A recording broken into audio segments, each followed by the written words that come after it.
मैं एडवोकेट जावेद अब्दुल हमीद देशमुख वक्फ terminal advocate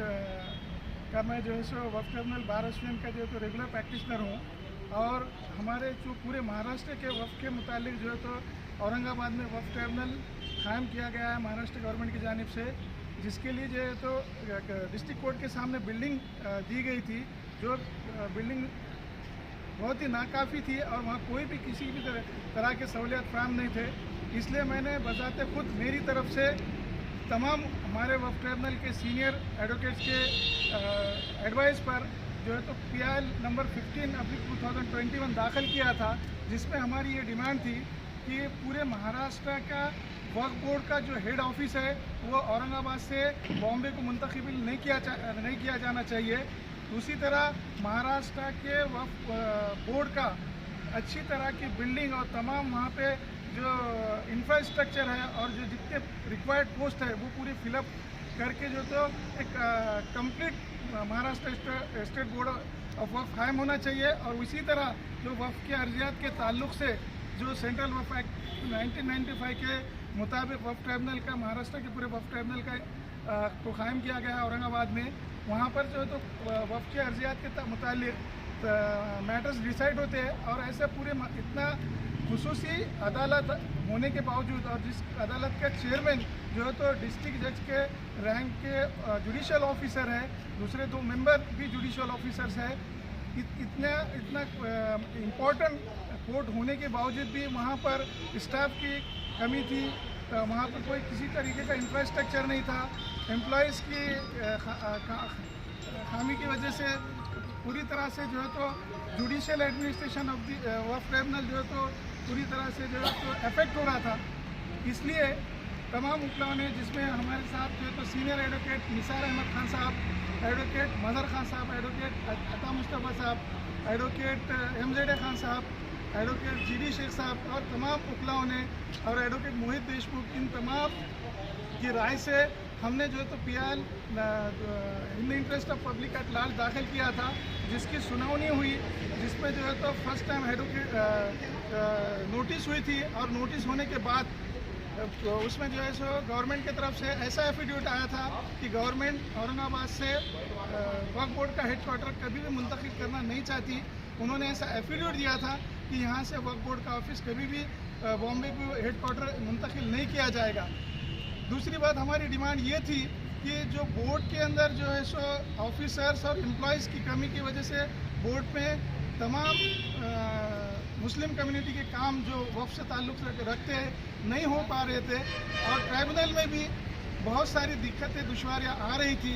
इन तमाम को पूरा किया जाए और उसके लिए जो है तो गवर्नमेंट को डायरेक्शन दिया जाए, ऐसी हमारी डिमांड थी, जिसके ऊपर हेयरिंग होने के बाद औरंगाबाद हाई कोर्ट के डिवीज़न बेंच के जस्टिस RG घुगे साहब और जस्टिस एस ए देशमुख साहब की बेंच ने ऐसी फर्स्ट ऑर्डर ऐसी की थी कि 60 दिन के अंदर इन तमाम सहूलियात को वक्फ बोर्ड और वक्फ ट्रिब्यूनल को दिया जाए। उसके बावजूद गवर्नमेंट ने इसको कोई रिस्पांस नहीं दिया और 2 महीने का वक्फा देने के बावजूद 5 महीना होने के बाद भी जो है तो उन्होंने जो है तो कोर्ट के डायरेक्शन को इग्नोर किया। जब ये बात कोर्ट के सामने हियरिंग में 25 तारीख को कोर्ट के हमारे तरफ से जो है मेरी तरफ से सीनियर एडवोकेट राजेंद्र देशमुख साहब ने कोर्ट को बताई और अच्छे से कोर्ट को डेमोन्स्ट्रेट करके ये बताया कि गवर्नमेंट की जो है सो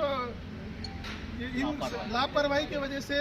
हज हाउस की इमारत तामीर होने के बावजूद और हज हाउस की इमारत में वक्फ ट्रिब्यूनल को बिल्डिंग अवेलेबल रहने के बावजूद और पूरा infrastructure, court room, court hall और बार रूम और तमाम चीज़ें रहने के बावजूद गवर्नमेंट ऑफ महाराष्ट्र जानबूझकर इसको ओपन नहीं करना चाह रही और ये हज हाउस को और वक्फ ट्रिब्यूनल को जो सहूलियत मिलने वाली होने के बावजूद भी उसको मिलने नहीं देना चाह रही। इस चीज़ को जब कोर्ट ने नोटिस किया और उस चीज़ को जब कोर्ट ने रियलाइज़ किया तो कोर्ट ने 25 तारीख को स्ट्रिक्ट ऑर्डर करके गवर्नमेंट लीडर को कहा कि 26 को आप जो है तो किसी हालत में हज हाउस को और वक्फ ट्रिब्यूनल को ओपन कर दो, क्योंकि कोर्ट के क्लियर कट ऐसा व्यू था कि जब 26 जनवरी से अच्छा दिन हज हाउस और वक्फ ट्रिब्यूनल को ओपन करने के लिए कोई नहीं हो सकता, लेकिन सरकारी वकील ने जो है सो बहुत रिक्वेस्ट की और कुछ वक्फा मांगा, तो उसकी बुनियाद पे कोर्ट ने जो है तो लास्ट में 5 फरवरी को किसी हालत में वक्फ बोर्ड और हज हाउस को ओपन करने के स्ट्रिक्ट ऑर्डर दिए। और कोर्ट ने ये भी ऑर्डर में लिखा है कि इसमें तो जो हमने पहले जो ऑर्डर की थी उस ऑर्डर के का जो है तो गवर्नमेंट ने स्पेसिफिकली माइनॉरिटी डिपार्टमेंट ने डिसोबेट किया है, लेकिन हम उनके खिलाफ कोई एक्शन इसलिए नहीं लेना चाहते क्योंकि हम जो है सो हज हाउस और जो तो वक्फ ट्रिब्यूनल ओपन करने में इंटरेस्टेड है, जो कि पब्लिक के इंटरेस्ट में ज़रूरी है। इसलिए औरंगाबाद डिवीजन बेंच के जस्टिस आर.जी. घुगे साहब और वाई.जी. खोबरागढ़ जो है तो जस्टिस दोनों जजेस ने ऐसी ऑर्डर दी कि जल्द से जल्द 5 तक या 5 से पहले हज हाउस और वक्फ ट्रिब्यूनल का इफ्तिताह किया जाए। और इस तरह का जो है तो हाईकोर्ट की स्ट्रिक्ट वार्निंग की वजह से ये हज हाउस और वक्फ ट्रिब्यूनल का जो है तो इफ्तिताह होने जा रहा है। कल ही मैंने देखा कि जो है तो गवर्नमेंट ने डिसाइड कर दिए और जो है तो 2 तारीख को 3 बजे जो है तो हज हाउस का ओपनिंग हो रहा है। उसके बाद जो है तो गवर्नमेंट के ट्रिब्यूनल का भी इफ्तिताह ट्रिब्यूनल के चेयरमैन साहब की